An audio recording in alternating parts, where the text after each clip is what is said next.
Là, vous en êtes témoin. Certaines armes occidentales sont très utiles. Ah oui, oui, très clairement. Ils peuvent, en un seul obus, ils arrivent à nettoyer une tranchée, alors qu'avant, il fallait espérer que l'obus tombe pas 1 mètre trop loin ou 1 mètre avant. Ces obus à sous-munitions, ça arrive, ça se répand sur toute la tranchée. Ils savent que la tranchée est propre en termes de militaire, c'est-à-dire qu'ils peuvent y arriver sans avoir trop de risques. La boucherie que ça représente, n'est-ce pas, de part et d'autre, vous citiez les Spetsnaz russes, beaucoup de sources disent que c'est des unités qui ont été détruites complètement. Complètement C'est-à-dire qu'il laminées. y a des corps d'élite de la Russie, de l'armée russe, qui ont été annihilés. Bien sûr. Il y en a. Alors déjà, il y en avait une partie qui avait été engagée sur Kiev quand ils voulaient prendre Kiev tout au début de la guerre. On estime que 40% ont été perdus à cette époque-là. Il y a des grandes offensives qui ont été faites en février sur Vuhledar, dans lesquelles vous avez des brigades entières qui ont été détruites. Vous avez la première armée de chars de la garde qui est chargée de défendre Moscou en temps d'attaque. Eh ben, ils ont été dégagés de Moscou pour être sur le front. Ils ont été détruits également. Il en reste, parce que c'est quand même une armée qui avait quelques centaines de milliers de soldats avant la guerre, et qui avait une certaine quantité d'entre eux qui étaient des soldats de haute qualité militaire, mais il y en a une telle proportion qui a été détruite aujourd'hui qu'ils n'ont plus la cohérence de savoir travailler ensemble. Et les morts, ils ont été remplacés par des jeunes qui, avec toute leur bonne volonté, c'est pas en un an qu'on fait un bon soldat, dans ces conditions en plus. Donc, mettre des soldats de haute valeur dans des tranchées comme le font les Russes aujourd'hui, c'est un vrai gâchis. Et on peut aussi remarquer que c'est grâce au fait que les Russes aient mis ces armes à cet endroit-là qu'il n'y a plus d'offensive dans le nord vers Louhansk. Parce que les Russes ont été obligés, ils n'ont plus de réserve dans le sud. Ils ont plus perdu leur réserve stratégique qui a déjà été consommée. Et donc ils ont enlevé leurs soldats qui faisaient des offensives vers Kupiansk en particulier pour les mettre dans les tranchées. Il y a une course inouïe avec les généraux. Souvent, on en discute de manière théorique. Vous êtes l'observateur pratique de ça. Il y a des hauts responsables de l'industrie d'armement en France qui disent que le carnet de commandes est rempli. On reçoit des appels des Roumains, des Polonais, des Tchèques, etc. Tout le monde veut se réarmer très vite et massivement. Mais il y a un vrai besoin parce que pendant très longtemps on ne s'est pas armé aussi. Moi, ma grande inquiétude, c'est de voir aussi que la France, malgré la qualité de son matériel, ne s'arme pas en termes de capacité de production.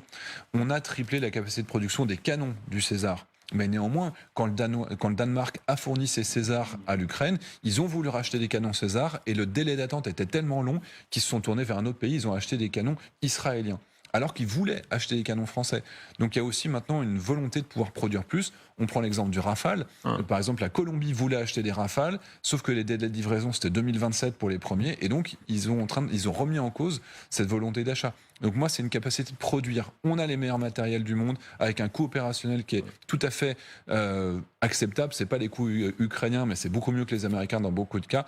Et il faudrait qu'on mette le coup de collier pour que l'industrie de défense française puisse reprendre sa place. Vous parlez des Rafales. Il y a eu cette déclaration assez sidérante de la part des Ukrainiens disant nous, les Mirage 2000.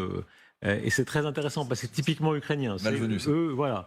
Vous dites c'est malvenu, mais en même temps, ils ont raison. Ils veulent le meilleur. Qui les emblâmerait? Ils sont en guerre. Ils se Tout le monde défendent. veut le meilleur. Ah. Non, alors en l'occurrence, s'ils nous expliquaient qu'ils ne veulent pas se multiplier les sources d'approvisionnement, les difficultés logistiques, ce serait compréhensible. Écoutez la séquence parce qu'il en plaisante un peu lui-même. Il sent que voilà, le culot, voilà, c'est la chutzpah comme on dit en yiddish, mais il force un peu le trait. Écoutez-le. Je n'ai jamais dit que le Mirage 2000 était obsolète. Mais il y a bien mieux dans l'aviation française, ou même en Europe. Voilà, il a 100% raison, mais c'est vrai que les commentaires, voilà, encore les Ukrainiens qui surenchérissent. Il a raison dans le sens où c'est pas ce qui se fait de mieux. Le Rafale est infiniment meilleur qu'un Mirage 2000. Mais en comparaison avec un MiG-29 ou même avec un Sukhoi 34 russe, il n'y a aucun problème. Mettez du Mirage 2000D, mettez du 2000-5. Je suis pas sûr qu'on ait le volume et la masse pour leur en fournir. Donc la question se pose pas réellement. Mais en attendant, c'est un avion qui évidemment aurait un grand intérêt sur le terrain, sauf qu'on ne pourra pas enfiler une centaine. Eux, ce qui les intéresse à terme, c'est d'avoir des avions qui leur permettent de monter aussi en masse. Et c'est vrai qu'on pourrait en donner 12, 20, peut-être avec les Émirats ou la Grèce qui pourraient en rendre également, parce qu'ils en ont, le Brésil, il y a beaucoup de pays qui possèdent des Mirage 2000.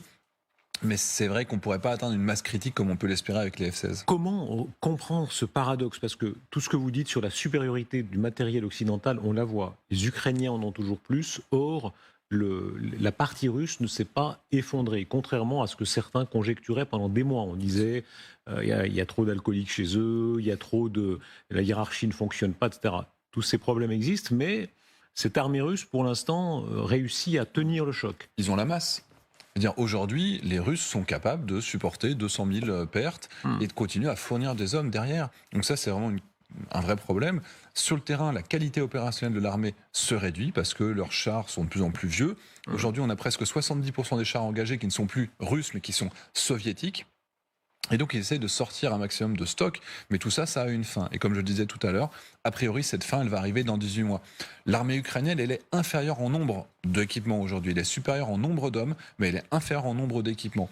Des matériels soviétiques qui sont largement dépassés par une partie des équipements russes, et du matériel occidental en quantité échantillonnaire qui a été fourni. Et alors, ça commence à être un peu plus qu'échantillonnaire, mais globalement, il faut quand même se rendre compte que l'armée ukrainienne, elle tient avec ses équipements soviétiques et avec les surplus de ses alliés.